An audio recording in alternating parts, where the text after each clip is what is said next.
வணக்கம். நான் உங்கள் ரஷ்யா கலை.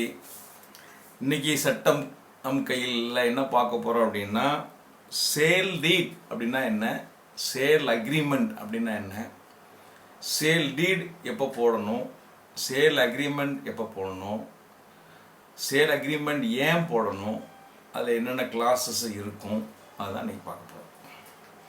இப்போ பொதுவாக ஒரு ப்ராப்பர்ட்டி வாங்க போகிறோன்னா என்ன பண்ணுவோம் நம்ம, இப்போ மற்ற ஜாமான்னா மொத்த காசை ஒரே டைமில் கொடுத்து ஒரே டைமில் பொருளை வாங்கிடுவோம். இப்போ சொத்து வாங்கும்போது அது மாதிரி நடக்கிறது இல்லை. முதல்ல போய் பார்ப்போம், ஒரு கையில் ஒரு அட்வான்ஸ் தொகையை அவனுக்கு கொடுப்போம். கொடுத்துட்டு அவங்ககிட்ட சொத்து பத்திரங்கள்லாம் வாங்குவோம். வாங்கிட்டு சொத்தில் வேறு ஏதாவது வில்லங்க இருக்கா, அதை கொண்டு வக்கீல்கிட்ட கொண்டு கொடுப்போம்.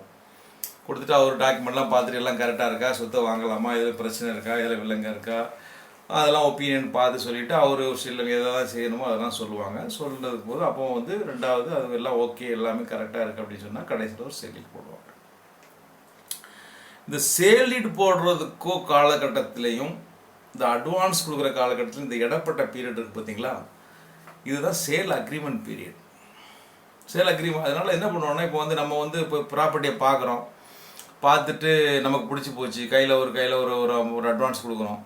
அட்வான்ஸ் கொடுத்துட்டு நம்ம வந்துட்டு நம்ம எல்லாத்தையும் விசாரணை பண்ணி எல்லாத்தையும் பார்த்துக்கிட்டு இதை பார்த்துட்டு திருப்பி அப்புறம் போய் இருக்கிறதுல நம்ம கேட்குற விலையோட இன்னொருத்தன் ஜாஸ்தியாக ஒருத்தன் கேட்டான்னு வைங்க, அவர் என்ன பண்ணுவார், ஜாஸ்தியாக வருதுன்னு அவனுக்கு திருப்பி போயிடுவார். அப்போ நம்ம திருப்பி என்கிட்ட அட்வான்ஸ் வாங்கினா போட்டு கொடுறா அப்படின்னு சொல்லி கேட்குறதுக்கு ஏதாவது நமக்கு டாக்குமெண்ட் இருக்கான்னு கேட்டிங்கன்னா, அதுக்காக வாங்கி போடுற டாக்குமெண்ட் தான் சேல் அக்ரிமெண்ட். இப்போ உங்களுக்கு புரியும் சேல் அக்ரிமெண்ட்னா என்ன, ஏன் போடுறோம் அப்படின்றது. சேல் அக்ரிமெண்ட் எப்போ போடுவோம், ஒரு ப்ராப்பர்ட்டியை நம்ம வாங்கலாம், அதுக்கு இன்னும் பிடிச்சிருக்கு, அதுக்கு விலை இவ்வளவு, அதுக்கு இத்தனை நாளில் மீதி பணம், இன்றைக்கி ஒரு அட்வான்ஸ் இவ்வளோ தொகையை கொடுக்குறேன், மீதி தொகையை நான் இத்தனை தேதியில் கொடுக்கணும், இத்தனை நாளில் கொடுக்குறேன், நீ இத்தனை நாளில் அந்த பில்டிங்கில் லேண்டில் யாராக இருக்காங்களோ அவங்களாம் காலி பண்ணி நீ கொடுத்துடணும், நீ இத்தனை தேதி ரிஜிஸ்ட்ரேஷன் பண்ண போகணும், ரிஜிஸ்ட்ரேஷன் பண்ணும்போது நான் உனக்கு இவ்வளோ அந்த தேதியில் உனக்கு இவ்வளோ மீதி தொகையாக கொடுத்துறேன், நீ அந்த தேதியில் எனக்கு ரிஜிஸ்ட்ரேஷன் டாக்குமெண்ட்லாம் கொடுத்துடணும் அப்படின்னு சொல்லி போடுறது தான் சேல் அக்ரிமெண்ட். சேல் டீட் அப்படின்னு சொல்லி கேட்டிங்கன்னா அது அப்போ ஃபுல் கன்சிடரேஷன், நமக்கு சொத்துக்கூட மதிப்பு எவ்வளோ இருக்கோ அதனோட முழு பணத்தையும் அவங்கள்ட்ட கொடுத்துட்டு ரிஜிஸ்டர் ஆஃபீஸில் போயிட்டு ஒரு ரிஜிஸ்ட்ரேஷன் பண்ணி ஒரு நமக்கு கிரைய ஆவணம், அதாவது சேல் லீடுன்னுவாங்க, சேல் லீடுனா கிரைய ஆவணம், அந்த கிரைய ஆவணத்துக்கு எழுதி நம்ம பேரில் ரெஜிஸ்ட்ரேஷன் பண்ணிக்கிட்டு நேராக சொத்தினுடைய பொசிஷன், காலி சுவாதீனம், அதை மொத்தமாக ஒப்படைச்சி அதை நம்ம வாங்கிக்கிற போது தான் அது சேல் லீட். இப்போ உங்களுக்கு புரியும் சேல் லீட்னா என்ன, சேல் அக்ரிமெண்ட்னா என்ன. சேல் அக்ரிமெண்ட்ன்றது ஆரம்பத்தில் போடுறது. சேல் லீட் போடுவதற்கு முன்னாடி உள்ள காலத்திலிருந்து, அட்வான்ஸ் கொடுத்த காலத்திலேருந்து சேல் லீடு போடுற வரைக்கும் உள்ள காலத்துக்கு நமக்கு ஒரு பாதுகாப்பாக இருக்கக்கூடிய ஒரு அக்ரிமெண்ட் தான் சேல் அக்ரிமெண்ட். இப்போ சேல் அக்ரிமெண்ட்டில் என்னென்ன கிளாஸஸ் இருக்கும் அப்படின்னு பார்த்தீங்கன்னா, சேல் லீட்டில் எப்படி பண்ணணும், அதை இப்போ ஒரு ரெண்டு தரப்பினர் இருப்பாங்க, வாங்குவவங்க ஒருத்தர் இருப்பாங்க, விற்றவங்க இருப்பாங்க. ரெண்டு பேரும் அதில் டேம்ஸ் போடுவாங்க.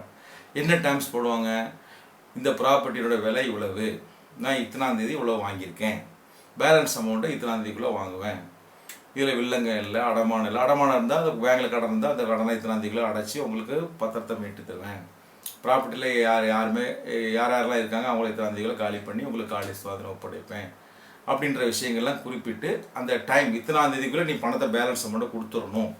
இப்போ இன்றைக்கி அக்ரிமெண்ட்டு தேதி அன்னைக்கு பணம் ஒரு 1 லட்ச ரூபா கொடுக்குறாரு, ப்ராப்பர்ட்டி வேல்யூ 10 லட்சம் அப்படின்னா மீதுள்ள 10 லட்சத்தை நீ இன்னிலேருந்து ஒரு 3 மாதம் இல்லை எத்தனை டைம் சொல்லுவாங்க, அந்த டைமுக்குள்ளே 3 மாதத்தை கொடுத்து முடித்து கொடுக்கணும் அப்படின்னு சொல்லி போகிறது தான் சேல் அக்ரிமெண்ட்.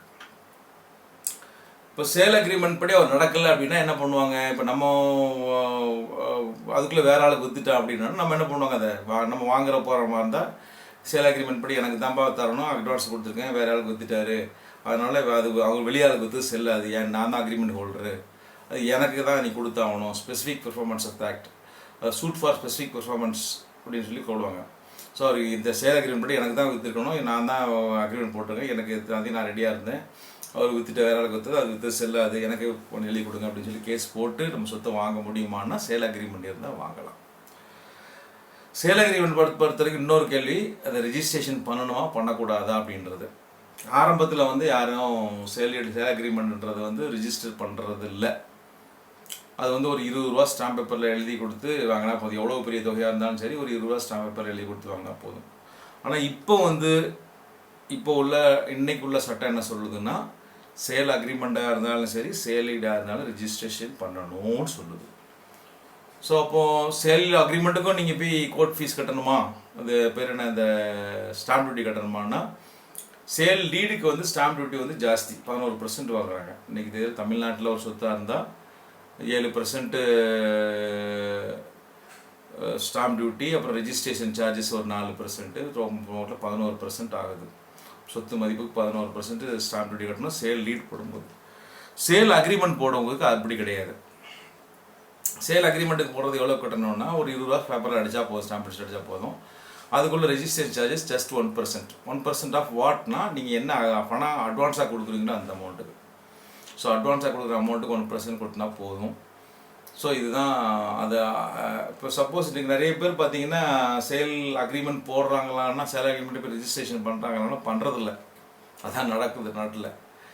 ஏன்னா இப்போ வந்து ப்ராப்பர்ட்டி வேல்யூ, ஒரிஜினல் வேல்யூ வந்து ஒரு 1 கோடி ரூபா இருக்கும். அது கைட்லைன் வேல்யூ பார்த்தீங்கன்னா ஒரு 60 லட்ச ரூபா தான் இருக்கும். ஸோ நாளைக்கு சேலீடு போடும்போது என்ன பண்ணுவாங்க, அந்த 60 லட்ச ரூபா பணத்தை போட்டு தான் அந்த சேலீடு போட்டு ரெஜிஸ்ட்ரேஷன் பண்ணுவாங்க. மீதி 40 லட்ச ரூபா வந்து பிளாக்கில் தான் வாங்கிற மாதிரி பண்ணுறாங்க இன்றைக்கி. ஸோ அப்படி பண்ணுறவங்க என்ன பண்ணுறாங்கன்னா, இன்றைக்கி என்ன பண்ணுறாங்க, சேல் அக்ரிமெண்ட் ரெஜிஸ்ட்ரேஷன் பண்ணுறதில்ல. டைரெக்டாக சேல் அக்ரிமெண்ட் ஒரு நாமிக்கு வாசி போட்டுட்டு நேரடியாக வந்து சேலீடு ரெஜிஸ்டர் பண்ணிக்கிறாங்க. இப்போ சேல் அக்ரிமெண்ட் 1 கோடி ரூபாய்க்கு போட்டு வச்சுருந்தாங்கன்னா அது பின்னாடி அவங்களுக்கு பின்னாடி பிரச்சனை வரும் அப்படின்ற மாதிரி அப்படி பண்ணுறாங்க. இது நாட்டில் நடக்கிற ஒரு விஷயம். இப்போ வந்து ஒரு ப்ராப்பர்ட்டி வந்து சேல் அக்ரிமெண்ட் போடணுமா போடக்கூடாதா அப்படின்னு சொல்லி கேட்டிங்கன்னா, கண்டிப்பாக போடணும். சேல் அக்ரிமெண்ட் போட்டால் தான் நமக்கு வந்து ஒரு பாதுகாப்பு. ஏன்னா நம்ம வந்து 1 ரூபா 2 ரூபா கொடுக்க போதில்லை. ப்ராப்பர்ட்டி வேல்யூ வந்து லட்சக்கணக்கில் இருக்கும். அதுவும் அட்வான்ஸ்ன்னு கேட்கும்போது சும்மா கேட்க மாட்டாங்க. ஒரு அமௌண்ட் பெரிய தொகை தான் கேட்பாங்க. 50,000 கேட்பாங்க, 1 லட்சம் கேட்பாங்க. சிலர் 25% 22 சொத்து மதிப்பில் ஒரு 25% கொடுங்கன்னு கேட்பாங்க. அது போக அப்புறம் ஒரு தடவை பணம் கொடுத்ததுக்கப்புறம் வாய்தா இடையில ஒரு மாதத்துக்கு 2 மாதத்துக்கு இருக்கோ ஒவ்வொரு தடவையும் பணமும் கேட்பாங்க. ஸோ அதெல்லாம் என்ன பண்ணுறோன்னா, அதெல்லாம் வந்து நம்ம என்ன பண்ணணும்னா, அந்த சேல் அக்ரிமெண்ட்லேயே பின்பகுதியில் ஒரு ரிசிப்ட்னு போட்டு அதை என்டார்ஸ்மெண்ட் பண்ணி எழுதிட்டு வரணும்.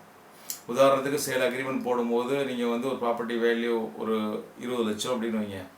சேல் அக்ரிமெண்ட் போடும்போது அந்த சேல் அக்ரிமெண்ட்டில் 1 லட்ச ரூபா கொடுத்த மாதிரி கணக்கு காமிச்சிக்கிங்கன்னா, ஒரு 1.5 மாதம் கழிச்சு திருப்பி ஒரு 1 லட்ச ரூபா கேட்குறாருன்னா, அந்த சேல் அக்ரிமெண்ட் பின்னாடியே ரெசிப்ட்னு எழுதி இன்றைய தினம் ரூபாய் 1 லட்ச ரூபாயை கேஷாகவோ பணமாக செக்காகவோ இன்றைக்கி பெற்றுக்கொண்டேன்.